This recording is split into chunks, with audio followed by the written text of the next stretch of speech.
Are you ready to change your habits, sculpt your destiny, and light up your path to greatness? Welcome to the epicenter of transformation. This is Mick Unplugged. We'll help you identify your because, so you can create a routine that's not just productive, but powerful. You'll embrace the art of evolution, adapt strategies to stay ahead of the game, and take a step toward the extraordinary. So let's unleash your potential. Now, here's Mick. Ladies and gentlemen, welcome to another episode of Mick Unplugged, where we uncover the stories and motivations of extraordinary people. And our guest today is a psychiatrist, an author, and an empath with a unique perspective on emotional healing and intuition. She's known for her groundbreaking work in emotional wellness and mind-body medicine.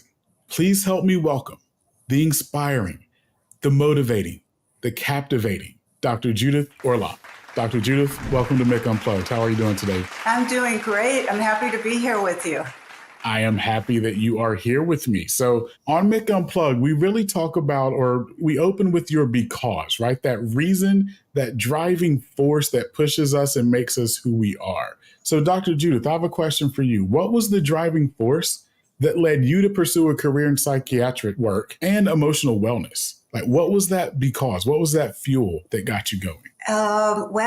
My first answer is my dream life, where I had a dream at a certain point in my life, a night dream, that told me to get an MD and become a psychiatrist in order to have the credentials to legitimize intuition and empathy in traditional medicine. And this was at a time when I had dropped out of school and I was living with my boyfriend in Venice Beach. And that isn't what I really wanted to do. I came from a whole lineage of doctors and I was more creative and a writer. But I enrolled in one class in a junior college and one became 14 years of medical training. And so here I am, years later as a psychiatrist, perfect profession for me. I love it. I love it.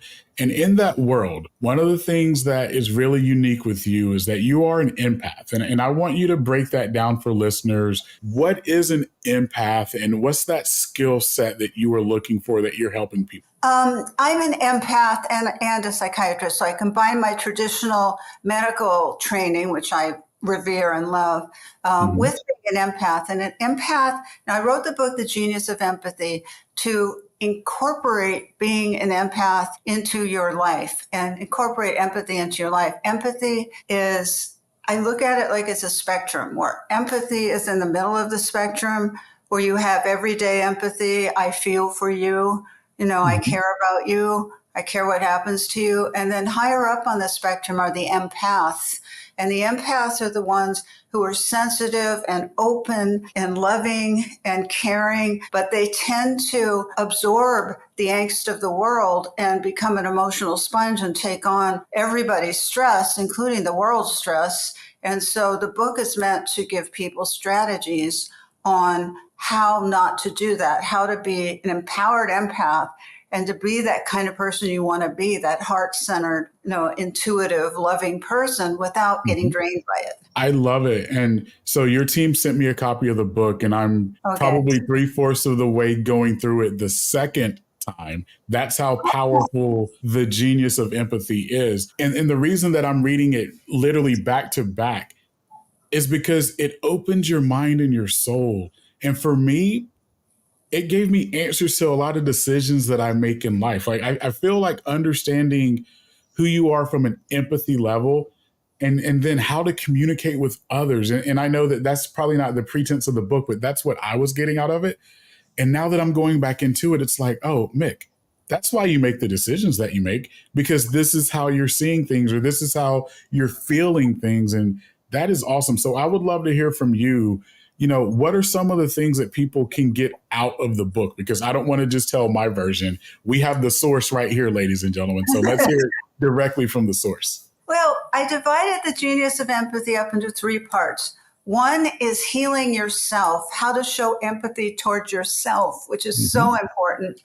How to show empathy in your relationships, which will only improve them and deepen them and stop going to war with each other in relationships. If you're arguing a lot, if you're having discord, empathy will help you come back together again. And in a very, very positive way. And then the third part is the world. How do we show global empathy? How do we come together as humankind to have mercy on each other and have intuition and empathy for what we're all going through, and how to do that without taking on the stress, the enormous stress that's going on in the world today? How to be helpful but not take on the stress. Absolutely.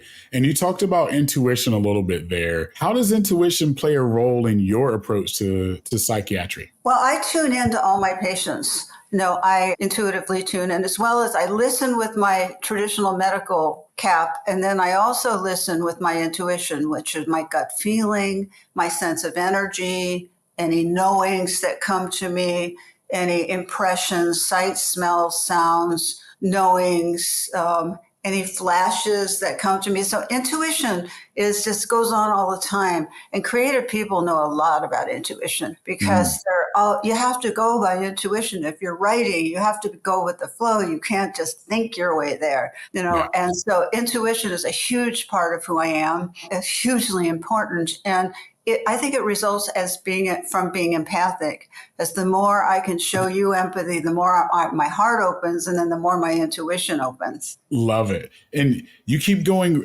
right where I want to go, right? So now let's talk about empathy a little bit. And as an empath, one of the things that I got from your book was balancing emotional energy from others. So how do you do that? How do you balance the emotional energy from others with your own needs? Well, you learn one principle in the book that I keep going over and over again because it's so important, is you observe, you don't absorb. And that means you have to take a little bit step backwards, not jump into their skin and try and help them. Empaths are so, wanting to help people. They tend to overhelp and get exhausted from it, but they literally jump into people's skins and they feel everything they're going through. And that's not a healthy thing to do. So observe, don't absorb. Or I'll take one step back from you, which is okay. I could feel you just fine, from one step back. But if I jumped in, it would be, be too much. So now one of the issues that empaths face is, how do I do that? How do I operate in a world that's, so crazy right now, and just so full of polarization and hatred and warring, and my God, all the, most awful human traits are coming to the forefront now. And we're getting, Absolutely. lambasted by them. I mean, they're everywhere. That's right. So I wouldn't let that discourage you, though, because I believe in the power of empathy. And in the book, I talk about the power of the individual, which I believe in a lot.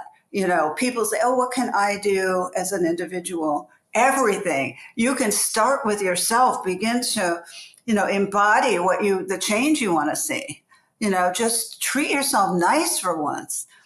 Just be, have empathy. And, I want to make the point, there's the mind, we have the mind, and we have the heart. All right, the mind will find all kinds of reasons why not to show empathy.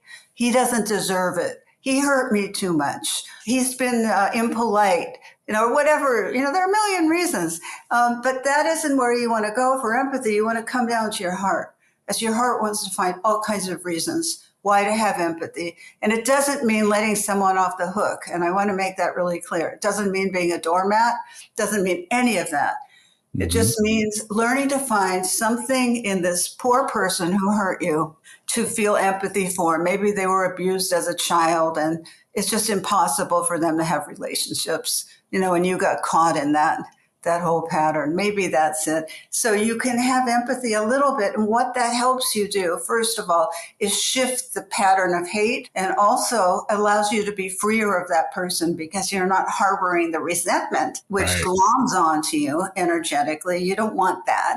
And it just helps it float away. And you have to try it. It might sound counterintuitive, but if you just try it, just find one little teeny tiny thing to find empathy with in somebody and see what happens. I love it. I love it. One of the things that I truly enjoy about you and researching you and seeing all the things that you've accomplished is you've truly mastered emotional wellness. So what practices or habits have you developed to master the art of emotional healing? Well, I believe in the heart. I believe in the power of the heart more than anything. And so I have meditation practice every night where when the day is over, I sit in front of my meditation space and I have candles and I have flowers and I sit and I let the day go by, go away. And I tune into myself and I tune into the, powers greater than myself because I have deep belief in spirituality as well. But those listening, you don't have to have that in order to find empathy. But I do. It's a very important part of my life to connect with the presence or whatever you want to call it to help me and guide me to find my right path, to have the right words to say to you so that you can hear me. That's very important that I reach out to something larger. But most importantly, in meditation, I put my hands over my heart and I take a breath. I let all the stress of the day go. And I just begin to tune into the power of love. And you can do that energetically. There's subtle energy in the body that I talk about in the book. And we're not just these solid flesh and blood bodies. We're made up of energy, subtle energy. Chinese medical practitioners call it qi, prana, shakti. We learn to tune into this in ourselves to find our true power.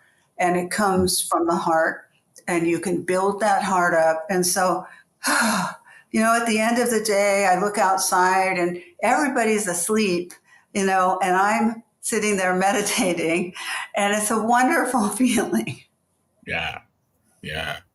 I love it.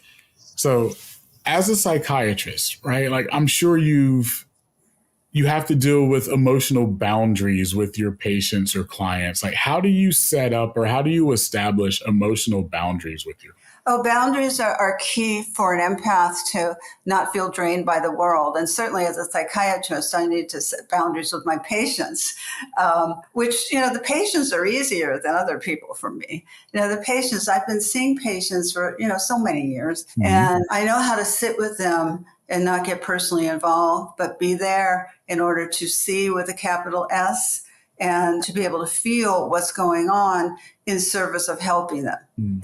I'm pretty good at that. And when I come in, I see my clients during the day, I set aside my personal problems and I set aside whatever I'm going through. We all go through a lot, and I set aside that. So I'm 100% there for you. You are my universe when you come and sit in front of me.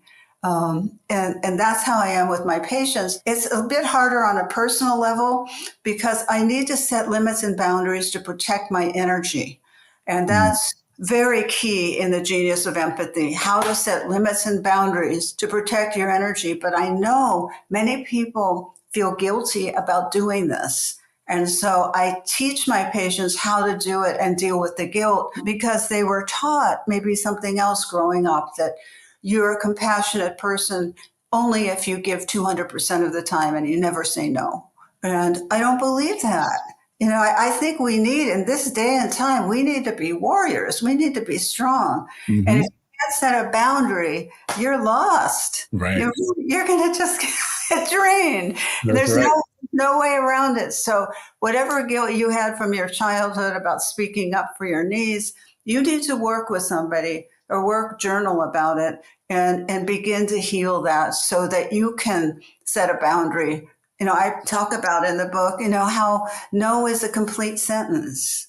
Just saying, no, I'm so sorry, I can't do that. I would love to be with you today, but I can't. You say it very sweet and nice and short. You don't get into a big discussion about it. That's where empaths go wrong. They want to discuss everything. And no, don't discuss things when you're setting a boundary. Just say where you're at, say it nice and polite, and then make it short, in and out. I am totally borrowing that. No is a complete sentence. That is powerful on so many levels, Dr. Judith. I think I needed to hear that today. And I know you didn't know that I needed to hear that today, but no is a complete sentence. And it is totally okay to use that sentence. I needed that, Dr. Judith. I appreciate you. I'm so glad. Yeah. Now you can go practice it. It's fun. But you have such a nice energy. Your eyes are nice, and the energy from your eyes are good. So when you say it, it will be very positive. I'm definitely going to use it. Okay. So in your book, you have a complete section on relationships, like you talked about earlier. Yeah. For people that are listening or those that are going to end up watching this episode as well, how can people establish healthy boundaries in their relationships? Mm-hmm. You have to learn how to assert your needs and to make a decision. If you can do this, it's really important to only discuss one subject at a time with a friend or a spouse or somebody else. You just don't get into 10 million different subjects at once. Now, that's where people go wrong, where you can start out with, I feel like you haven't been listening to me. And then that could escalate to, and you never told me your parents were coming. And why don't you spend more time with the kids? And like, by the time you're through your list, the other person is like lost. All right. So the key to success, if you want to have empathy in your relationships, and that's the goal. You make that your goal. Your goal is not to fight. You have to have rules, no blaming, no shaming, no fighting, no getting somebody back. That's not okay in communication. You won't get anywhere with it except for maybe some release, from adrenaline rush. I don't know, but it's not going to get you a good relationship. I can guarantee you that. I love it. If you say to your person, I really want to talk about, I don't feel like you're listening to me. Can we get together and make a date, put in your request, and have maybe a 10-minute time, limit the time you talk about it. You don't want to go on forever about these things. And just express that one need. It's going to be hard if you're not used to doing one need. Say, I really don't feel like you're listening to me. And I'd love for us to, for you to just spend some time, just listening to me. I won't go on and on and on, but I need you. I love you. And lead with vulnerability. State your need, one need, so the other person is clear about it. And then you can use the sandwich technique, which I love, which is you start with something positive, you end with something positive, and you put your request in the middle. So, you say, I love you, and I'm so grateful for our relationship, and I would love it if you could listen to me a little bit more so that I could feel more important in your world. And thank you so much for, supporting us in this. So that's basically how you do the sandwich technique. I love it. I love that. And my wife actually uses that pretty much every day with me. Like, honey, I love you. You are so amazing. But do you mind doing the dishes every once in a while? It would totally help me because you're so strong and your hands are so soft. I'm like, she just told me to go do the dishes. Okay, got it. Exactly. And you're happy doing the dishes, right? All the compliments, wholeheartedly. She's sincere too. She's absolutely. And so you're washing the dishes happily, right? Right. But people, you have to make a decision in your relationships. What kind of relationships do you want to have at work, at home, with family, with friends? Do you want the kind where you're walked over like a doormat and you don't stand up for yourself? No, hopefully not. Do you want more loving relationships? Hopefully, yes. And the your secret weapon is empathy. Just simply by saying to your spouse, I hear what you're saying, and it really is important to me. Those magic words, I hear what you're saying, as opposed to arguing with them or getting in a fight with them, is I hear what you're saying and that looking at you and smiling, as opposed to fighting. People get in the habit of fighting a lot. That's right. And if you're fighting and you're about to say something you're going to regret, because you can destroy a relationship with your words. I mean, there's some words you will never be able to get out of your mind. And so if you're about to say something like that, what you need to do is train yourself, take a breath, take a pause, say, I'm going to give this some thought. I need to take a break to center myself. Let's reconvene in an hour. You have to not say those words that are going to destroy your relationship, like you're a terrible mother. You never want to say that to somebody. No.